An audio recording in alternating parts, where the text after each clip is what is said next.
Dear students, good morning. Students, today we will start chapter number 12, Letter to an Author. So let's see with detailed explanation.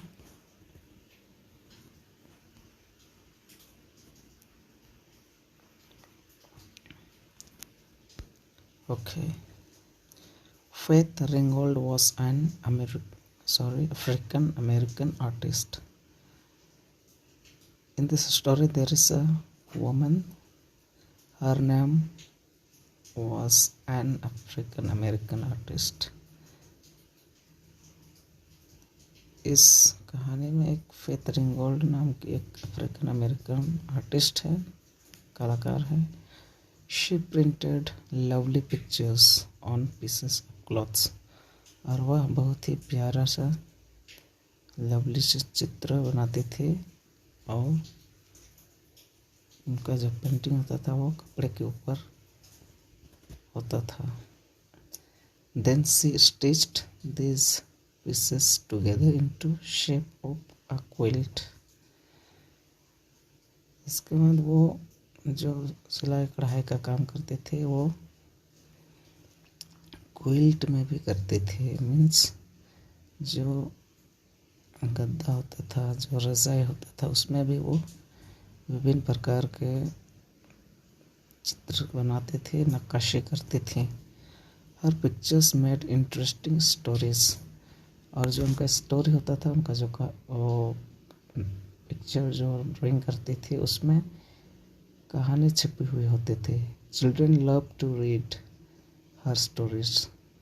बच्चे जो थे उनके जो story को बहुत ही ज़्यादा पढ़ना पसंद करते थे. उनको पढ़ करके वो बहुत ही खुशी का अनुभव करते थे. Faith Ringgold also worked as a professor of art in the University of California. और जो फेथ रिंगोल्ड थी वो एक अफ्रीकन अमेरिकन आर्टिस्ट थी. वो कैलिफोर्निया यूनिवर्सिटी में एक प्रोफेसर के पद पर काम करती थी और वहाँ आर्ट का काम करते थे. आर्ट सब्जेक्ट वो पढ़ाते थे. Here you will read a letter that child wrote to Faith रिंगोल्ड.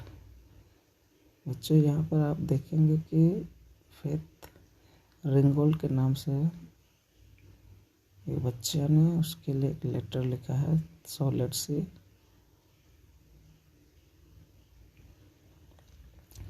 Dear Faith Ringgold, hi, my name is Rosie. यहाँ पर बच्चे फेथ रिंगोल्ड को अपना इंट्रोडक्शन देती है और अपना नाम रोजी बताती है. I am in the 4th grade. और वह खुद को बताती है कि मैं 4th क्लास में पढ़ती हूँ. Our teacher Mrs Bector told us about your life. और वो कहती है कि जो हमारे टीचर है मिसेस बेक्टर, उसने आपके बारे में बताया है, आपके जीवन के बारे में हमें बताया है. We learned about how you started drawing and writing stories for children. हमने यह सीखा है कि आपने किस प्रकार से स्टोरी लिखना शुरू किया था. Mrs Bector said we could write to you. और मिसेस बेक्टर ने कहा कि हम लोग भी आपके लिए आपके नाम से एक लेटर लिखेंगे. We want that you had asthma when you were little.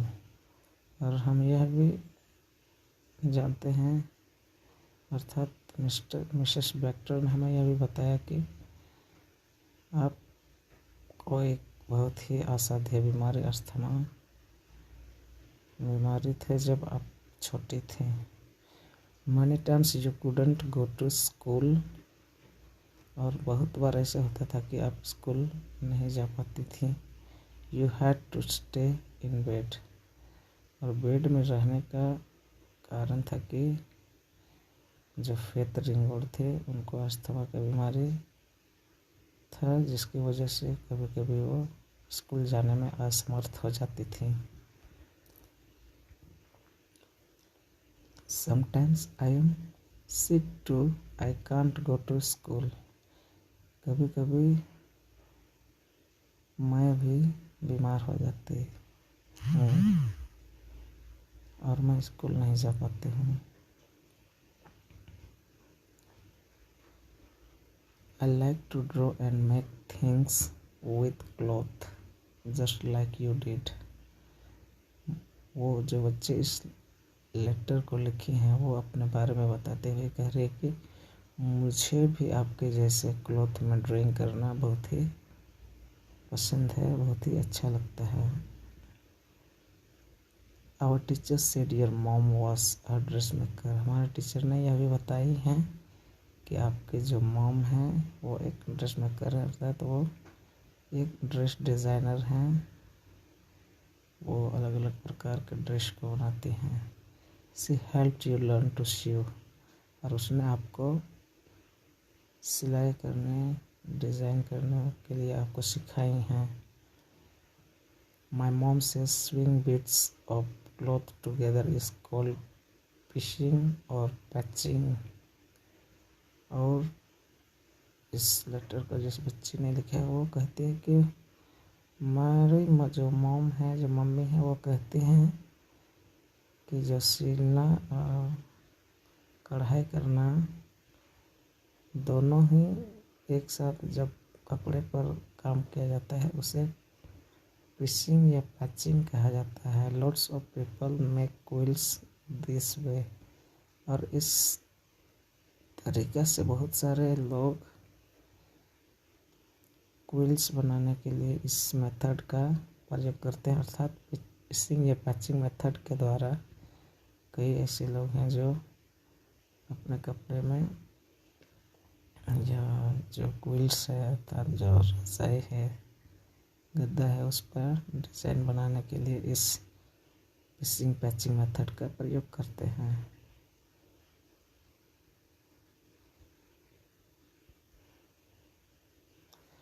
Our teacher said your drawings are called painted story quills.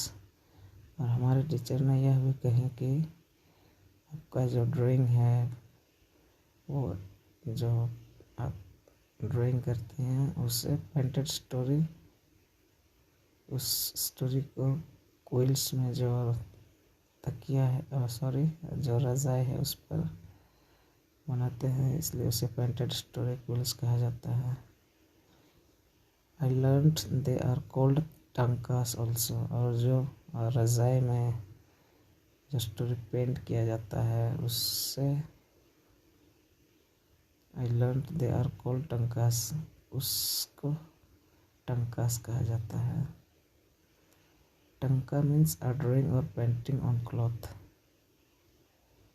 इसमें वो बच्चे बता रहे हैं कि उनके जो टीचर हैं उसने यह भी बताया कि जो रज़ाई में पेंट किया जाता है उसमें स्टोरी जो बना हुआ होता है उस रज़ाई में, अर्थात जो कपड़ा के ऊपर जो ड्राइंग होता है उसे टंकास कहा जाता है। और उस जो टंकास है, जो टंका है, उसका मतलब अ ड्राइंग और पेंटिंग ऑन क्लॉथ होता है।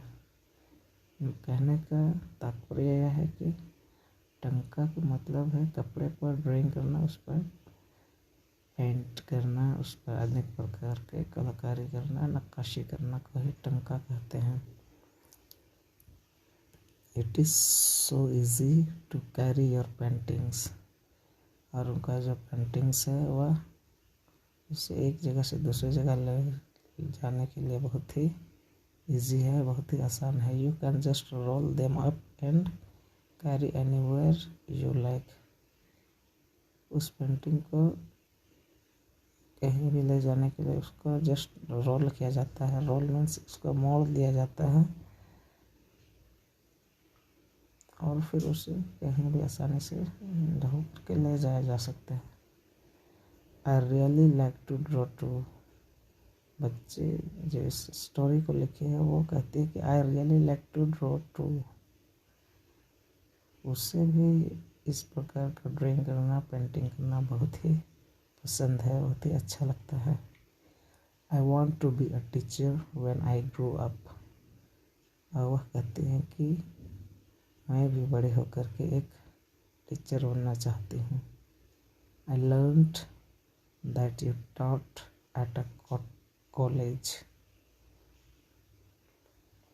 मैंने यह भी सीखा कि आप ये सभी कॉलेज में सीखे हैं।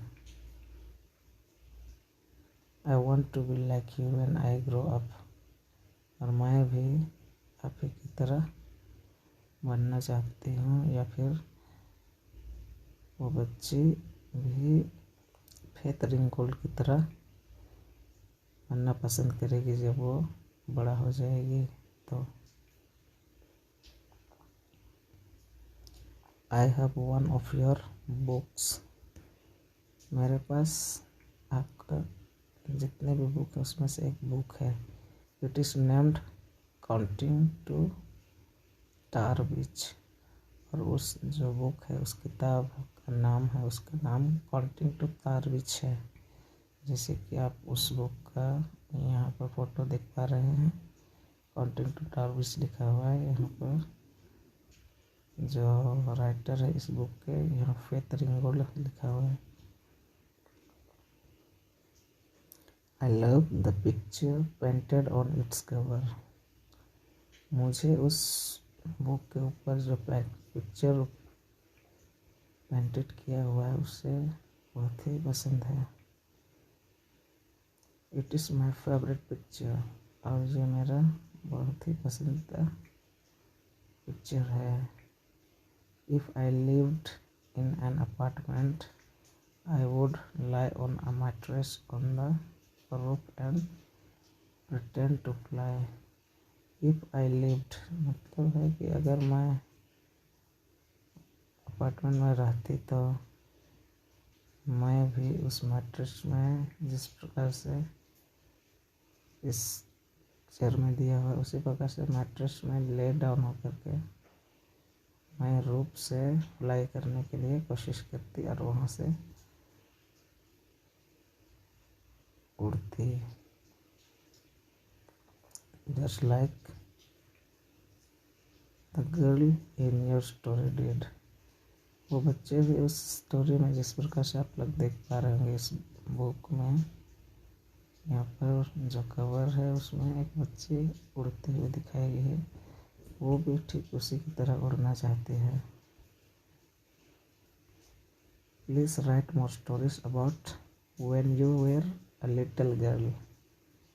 और बच्ची फेथ रिंगोल से यह भी अर्ज करती है कि प्लीज़ आप और बहुत सारे इस प्रकार की स्टोरी लिखिए। जब जब आप छोटे थे उसके बारे में आप इस प्रकार के और भी बहुत सारे कहानी लिखिए। Like the girl in your story, जैसे कि इस स्टोरी बुक में उस गर्ल के बारे में आपने बताया है। I always say to myself. और वो अपने आप से हमेशा यह कहती है, if I really really want to I think I can do anything. और वो अपने आप से कहती है कि इफ़ आई रियली, अगर वो सचमुच में अपने आप से कुछ भी करना चाहती है तो वह सोचती है कि आई कैन डू एनीथिंग। वह सोचती है कि मैं कुछ भी कर सकती हूँ। अर्थात कहने का मतलब है कि उस स्टोरी को पढ़ करके ये बच्चे जो इस स्टोरी को लिखी है बहुत ही ज़्यादा मोटिवेट हो जाते हैं, जिसके कारण उसको पढ़ करके उनको लगता है कि वो कुछ भी कर सकती है, कोई भी काम को बहुत ही आसानी से कर सकती है। At the end of the story your friend रोजी।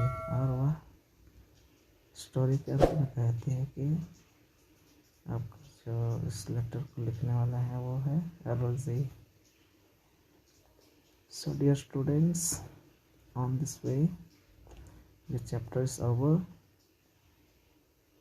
So I think you all are understood, and also I request you, those who are new viewers, please subscribe this channel and tell me about your experience through the comment. If it is helpful, then I will make for you more videos. So let me know through the comments. Thank you and have a great day.